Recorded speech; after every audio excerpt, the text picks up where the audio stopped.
And the consensus views that I have gleaned from those teacher leaders, I want to share with you, and let you compare it to what the speakers before me have already said about what needs to be done about this. So my task was to present the teacher view on revising ESEA. Let's see if this will work. Okay. We won.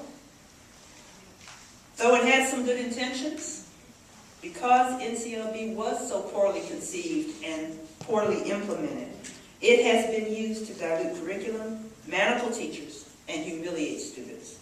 Exactly the opposite of what it was. Much of this collateral damage could have been avoided had we not gone down the path of distrusting teachers and settling uncritically for quick and dirty ways of measuring student learning and teachers' work. Scores of dedicated teachers who want to work in high-need schools are now penalized unnecessarily for choosing to do so. At the community college where I now work, we investigated the writing skills of our incoming freshmen over a 6-year period that paralleled the development of our state's language arts state testing under NCLB. And our disturbing conclusion, which has now been confirmed by numerous other studies across the country, showed that as the state testing program expanded, student performance has correspondingly declined. More of our public school graduates need remediation since the enactment of NCLB than before. And we have the documentation for that.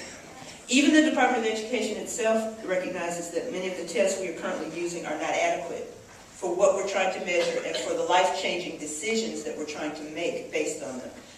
I would compare it to trying to take someone's blood pressure with a glass measuring cup from the kitchen. Nothing against glass measuring cups, they're fine instruments. But we should use the right tools for the right job. Teachers want IDEA fully funded, and we want to stop letting NCLB trump the protections for disabled children under IDEA, particularly when it comes to testing. And to speak to that, I'm going to let one of my colleagues talk to you.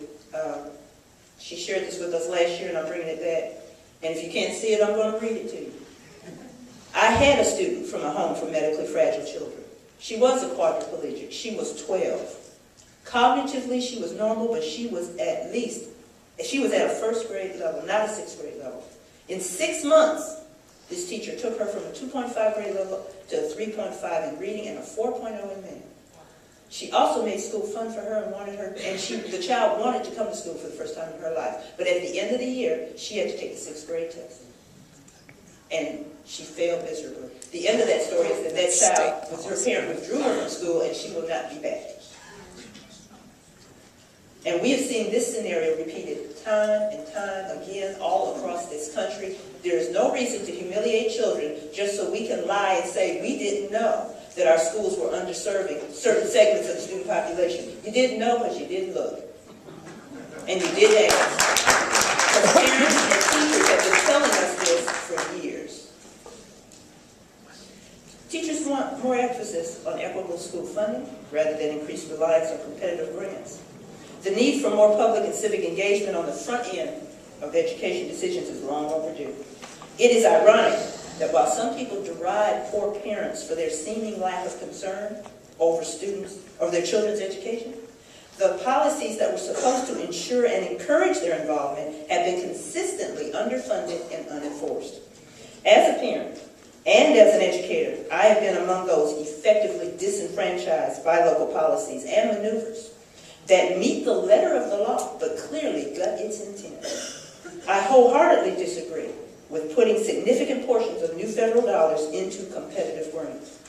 As the report last year from civil rights groups stated, if education is a civil right, then children in the winning states or districts should not be the only ones who have the opportunity to learn in high-quality environments. They correctly point out that such policies would roll us back to the pre-civil rights days in many places, and I live in one of those places. I also agree with the analysis by Ed Trust, which echoes that many teachers and parents of Title I schools have said for years that budgeting practices in school districts across the country are shortchanging poor children and undermining federal investment in high-poverty schools.